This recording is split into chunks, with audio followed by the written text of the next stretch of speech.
1990 से ISI of Pakistan ने लश्कर ए तैयबा का प्रयोग भारत के खिलाफ करना चालू कर दिया था। लश्कर ए तैयबा इनिशियली कश्मीर में ऑपरेट करती थी। कश्मीर में सिक्योरिटी फोर्सेस के ऊपर भारत की हमला करती थी, भारत के नागरिकों को कश्मीर में मारती थी। कश्मीर के अंदर उसने एक जंग छेड़ रखी थी आईएसआई के बिहाफ पर। भारत की आर्मी उस समय लश्कर ए तैयबा से डायरेक्टली लड़ रही थी, लेकिन हमारे यहाँ पर दो बड़ी महत्वपूर्ण संस्थाएं थीं, जिसमें से एक था डायरेक्टरेट ऑफ मिलिट्री इंटेलिजेंस और दूसरा था रिसर्च एंड एनालिसिस विंग। ये दोनों बहुत ही परेशान थे कि आफ्टर ऑल ये लश्कर ए तैयबा जिसको आईएसआई ने क्रिएट किया है, इसको क्रिएट क्यों किया है, इसकी क्या आइडियोलॉजी है। और सबसे चीज़ जो हमारे को खटकती थी वो ये थी कि लश्कर ए तैयबा को आईएसआई ऑफ पाकिस्तान इतना ज़्यादा सपोर्ट क्यों कर रही है। इसी रीज़न से जो रिसर्च एंड एनालिसिस विंग है, उसके जो ऑपरेटिव्स पाकिस्तान में हुआ करते थे, वो बड़े समय से कोशिश कर रहे थे कि किसी तरीके से लश्कर ए तैयबा के अंदर की जानकारी हमें प्राप्त हो। हम बड़े टाइम तक तो नाकाम रहे, लेकिन मेहनत जारी थी और मेहनत एक दिन इवेंचुअली रंग लाई। पाकिस्तान में लाहौर के अंदर एक अनारकली बाज़ार है, बड़ा फेमस बाज़ार है, बहुत ही महत्वपूर्ण है क्योंकि प्रोमिनेंट है, वहाँ पर कपड़े वगैरह अच्छे मिलते हैं और जनरली वो मार्केट बड़ी फेमस है पाकिस्तान में लाहौर के अंदर। एक भारत के ऑपरेटिव उस समय जब अनारकली बाज़ार में घूम रहे थे तो उनकी एक नज़र पड़ी एक बड़ी ही इम्पोर्टेंट दुकान के पास। वो दुकान तो कपड़ों की थी, लेकिन उसी कपड़ों की दुकान ने आगे एक छोटा सा टेबल बाहर लगा रखा था। उस टेबल में बहुत सारा उर्दू में पढ़ा हुआ लिटरेचर पड़ा था। उन्होंने जब वो लिटरेचर को देखा, वहाँ पर पैम्फलेट्स पड़े हुए थे, छोटी छोटी बुकलेट्स पड़ी हुई थी। वो पैम्फलेट्स और लिटरेचर को देखकर जब उन्होंने उन चीज़ों को उठाया तो वो बड़े हैरान हुए, क्योंकि उस लिटरेचर में लश्कर ए तैयबा का प्रोपोगेंडा का मटीरियल था। हमें उस समय ये चीज़ समझ नहीं आई कि लश्कर ए तैयबा जैसा संगठन अनारकली बाज़ार में दुकानों के आगे टेबल लगाकर अपना प्रोपोगेंडा का मटीरियल ऐसे क्यों इकट्ठा करके वहाँ रखवा रखा है। ये मटीरियल सबके लिए फ्री था, इसको कोई भी ले जा सकता था। कुछ ऐसे किताबें भी रखी हुई थी उस टेबल पे जिनको आपको थोड़ा सा पैसा दे के ख़रीदनी थी। भारत के उस ऑपरेटिव ने वो किताबें उठाई, जो किताबें पेड थी उनके लिए पेमेंट करी, जो प्रोपोगेंडा का मटेरियल फ्री में अवेलेबल था वो सारा उठाया। धीरे धीरे करके ये प्रोपोगेंडा का मटेरियल जब एकजुट करके हम लोगों ने इकट्ठा किया तो हमने इसको पढ़ना चालू किया। इसको पढ़ने से हमारे को इनसाइडर इन्फॉर्मेशन समझ आने लगी कि लश्कर ए तैयबा का ऑपरेटिव स्ट्रक्चर क्या है, वो ऐसे प्रोपोगेंडा का मटेरियल फ्री में ओपन जगहों पर क्यों बांट रही है। हम इस मटेरियल को पूरी गहराई से एनालाइज करेंगे आने वाली वीडियोस में, लेकिन सबसे महत्वपूर्ण चीज़ जो हमें आज समझनी है वो ये है कि जो लश्कर ए तैयबा है उसका जनरली परसेप्शन 26/11 तक, जो कि मुंबई अटैक हुए थे 2008 में, तब तक ये था कि लश्कर ए तैयबा एक इंडिया की प्रॉब्लम है।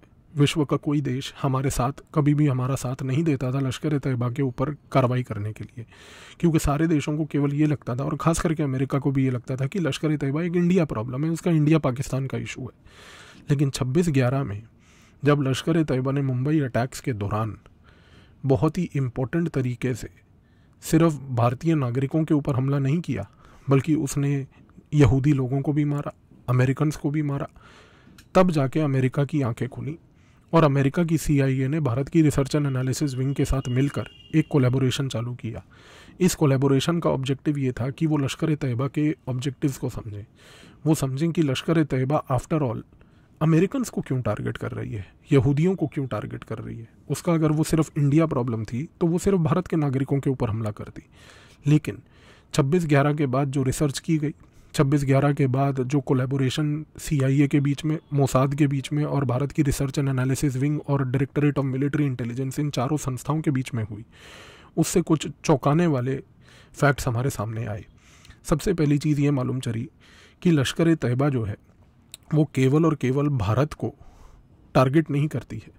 उसके तो ऑपरेशंस जब CIA ने एनालाइज करने चालू करे तो उनको ये मालूम चला कि भैया वो तो पूरे गल्फ़ के इलाके में, नॉर्थ अमेरिका में और यूरोप तक उसके ऑपरेशंस फैले हुए हैं। और लश्कर ए तैयबा जो नॉर्थ अमेरिका तक जा चुकी थी, इस चीज़ को देखकर अमेरिका की आंखें एकदम खुल गईं, क्योंकि अमेरिका को लगा कि लश्कर ए तैयबा जैसा संगठन तो मेरे खुद के बैकयार्ड में, कनाडा में ऑपरेट कर रहा है। दूसरी सबसे महत्वपूर्ण चीज़ ये समझ आई कि लश्कर ए तैयबा जो है वो पाकिस्तान के लिए बड़ी एक इम्पॉर्टेंट संगठन है। वो इसलिए है क्योंकि वो पाकिस्तान में एक डोमेस्टिक यूटिलिटी को भी सर्व करती है। अब ये डोमेस्टिक यूटिलिटी क्या है? डोमेस्टिक यूटिलिटी ये है कि पाकिस्तान में अलकायदा भी है, उसके भी सेल्स वहाँ पर ऑपरेट करते हैं। पाकिस्तान में तो इस्लामिक स्टेट है और पाकिस्तान में दूसरे दियोबंदी ग्रुप्स भी हैं जो ऑपरेट करते हैं। इन सारे ग्रुप से CIA ने एक चीज़ को ऑब्ज़र्व करके RNAW के साथ ये अंडरस्टैंडिंग बिठाई कि भाई इन सारे संगठनों में और लश्कर तैयबा में फ़र्क ये है कि अलकायदा, इस्लामिक स्टेट, दियोबंदी संगठन, ये सारे के सारे ग्रुप्स जो हैं ये पाकिस्तान के अंदर वायलेंस करते हैं, लेकिन लश्कर ने कभी भी पाकिस्तान के अंदर वायलेंस नहीं करी। 26/11 के बाद जब CIA के अधिकारियों ने अपने इन्फ्लुएंस को अपनाया, जब उन्होंने अपने ऑपरेटिव्स को पाकिस्तान में एक्टिवेट करके लश्कर तैयबा की जानकारी को इकट्ठी करनी चालू करी, तो वो ये चीज़ को जानकर चौंक गए कि पाकिस्तान के अंदर बाकी सारे आतंकवादी संगठन वायलेंस करते आए हैं, लेकिन आज तक ऐतिहासिक तौर पर लश्कर ने कभी वायलेंस नहीं क्रिएट करी और ना ही वायलेंस कभी उन्होंने प्रोपोगेट करी। इस चीज़ को समझने की गहराई से और आवश्यकता हुई और इसके लिए फिर CIA और RNAW के बीच में और कोलैबोरेटिव नेटवर्क बना, जो कि पाकिस्तान में और डीपली एक्टिवेट हुआ। ऑब्जेक्टिव ये था जानना कि आफ्टर ऑल लश्कर तैयबा को अगर ISI सपोर्ट करती है तो ISI के नाते तो अलकायदा से लेके इस्लामिक स्टेट से लेके फॉर दैट मैटर दियोबंदी के ग्रुप्स के साथ भी है, लेकिन लश्कर तैयबा ने कभी भी वायलेंस पाकिस्तान में क्यों नहीं करी? और उसका आंसर ये था कि पाकिस्तान जो है लश्कर तैयबा को अपना ही एक एक्सटेंशन आर्म मानता है। लश्कर तैयबा को पाकिस्तान ने, ISI ने इस प्रकार से डिज़ाइन किया है कि जमात उत दावा नाम की एक संगठन बनाकर उसको डोमेस्टिकली प्रयोग करती है और लश्कर तैयबा नाम का संगठन बनाकर उसको एक्सटर्नली प्रयोग करती है। तो लश्कर तैयबा, जमात उत दावा इंटरचेंजेबली यूज़ किया जाता है। इसके बाद एक चीज़ और हमारे सामने आई और वो बड़ी महत्वपूर्ण ये थी कि बाकी सारे आतंकवादी संगठन, चाहे अलकायदा हो या फिर ये दियोबंदी ग्रुप्स हों या फिर इस्लामिक स्टेट हो, ये सारे यहूदियों पे और क्रिश्चियंस के ऊपर वार करते हैं। चाहे यहूदी या क्रिश्चियन कहीं पर भी हों, क्रिश्चियंस पाकिस्तान के अंदर भी काफ़ी हैं, उनके ऊपर भी ये सारे टेररिस्ट संगठन वार करते हैं। लेकिन लश्कर तैयबा की अप्रोच बड़ी अलग थी। अब ये चीज़ अमेरिका को फिर से खटकने लगी। क्यों? क्योंकि अमेरिका ने एक चीज़ ये देखी कि लश्कर तैयबा जब यूरोप जाती है, लश्कर तैयबा जब नॉर्थ अमेरिका जाती है, वहाँ पर वो बोलती है कि हम क्रिश्चियनों के ऊपर या फिर यहूदियों के ऊपर वार करेंगे। लेकिन बाकी सारे जो आतंकवादी संगठन थे, उन संगठनों ने ये चीज़ बोली कि क्रिश्चियन कहीं पर भी हो, चाहे वो पाकिस्तान के अंदर हो या बाहर हो, उनके ऊपर अटैक होगा ही होगा। और यहाँ पर लश्कर तैयबा अलग थी। लश्कर तैयबा ने बोला कि कोई भी क्रिश्चियन पाकिस्तान में होगा, हम उसके ऊपर हमला नहीं करेंगे। अब ये चीज़ बड़ी चौंकाने वाली थी कि इंटरनेशनली अगर कोई क्रिश्चियन है, पाकिस्तान के बॉर्डर के बाहर यदि कोई क्रिश्चियन है, तो लश्कर ने बोला हम उसको मारेंगे, यहूदी है हम उसको मारेंगे। लेकिन यदि कोई क्रिश्चियन और यहूदी तो खैर पाकिस्तान में है ही नहीं, मतलब अगर कोई क्रिश्चियन है या कोई अहमदिया है या कोई शिया है जो पाकिस्तान के अंदर रह रहा है, हम उसके ऊपर आक्रमण नहीं करेंगे, हमला नहीं करेंगे। इस चीज़ को समझने की आवश्यकता थी।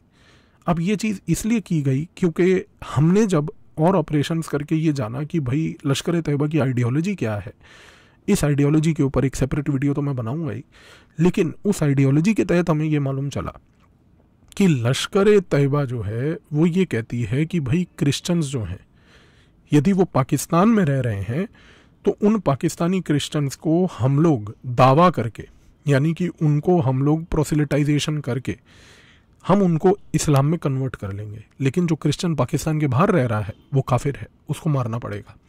तो ये एक फ़र्क था। और इससे ये भी समझ आता है कि लश्कर तैयबा पाकिस्तान के अंदर किसी प्रकार का डोमेस्टिक वायलेंस कभी सपोर्ट नहीं कर रही थी। और तीसरी चीज़ जो हमें मालूम चली वो ये थी कि रिसर्च एंड एनालिसिस विंग वालों ने ये पता लगाया कि लश्कर तैयबा तो ISI के लिए इतना बड़ा एसेट है, उसकी यूटिलिटी इतनी ज़्यादा है कि एक पॉइंट पे आकर ऐसी परिस्थिति पैदा हो गई कि ISI ऑफ पाकिस्तान ने ये चीज़ सोची कि हमें लश्कर को पॉलिटिकल मेन स्ट्रीम में भी लाना होगा। जी हाँ, आपने सही ये सुना कि लश्कर तैयबा के थ्रू एक पॉलिटिकल पार्टी क्रिएट की गई जिसका नाम है मिली मुस्लिम लीग, MML। आज की डेट में मिली मुस्लिम लीग आपने पाकिस्तान में नहीं सुनी होगी, क्योंकि आप आज की डेट में PTI सुनते हैं, नवाज शरीफ की पार्टी सुनते हैं, ये सब सुनते हैं। लेकिन आप समझने की कोशिश कीजिए कि आज की डेट में आईएसआई ऑफ पाकिस्तान पिछले 4-5 सालों से एक साइलेंट काम कर रही है, और वो साइलेंट काम ये है कि वो लश्कर ए तैयबा के एसेट्स का प्रयोग करके, उन्हीं के लोगों का प्रयोग करके उसने एक पॉलिटिकल संगठन बनाया है जो लश्कर से जुड़ा है, जिसका नाम है मिली मुस्लिम लीग। आने वाले 5 से 10 सालों में लश्कर ए तैयबा की ये फंडेड आईएसआई स्पॉन्सर्ड मिली मुस्लिम लीग पाकिस्तान के अंदर एक डोमिनेंट पॉलिटिकल पार्टी बनने जा रही है।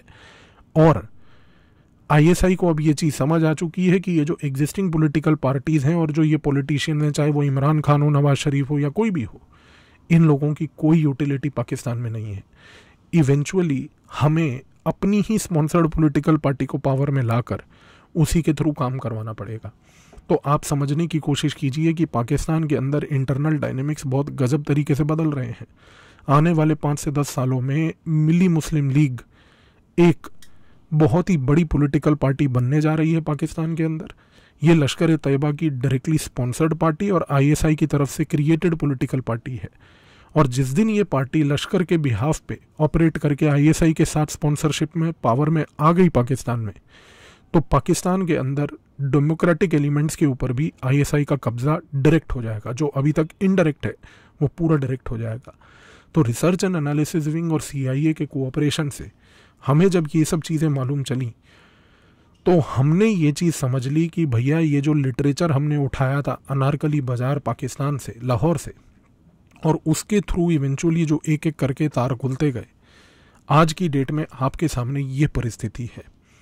तो आप समझ लीजिए कि लश्कर ए तैयबा एक बहुत ही बड़ा रोल प्ले करने जा रही है पाकिस्तान की पॉलिटिक्स में भी आने वाले समय में। अगले वीडियो में हम चर्चा करेंगे लश्कर ए तैयबा के और डिटेल्ड एस्पेक्ट्स की जो रिसर्च एंड एनालिसिस विंग ने गैदर करी। धन्यवाद।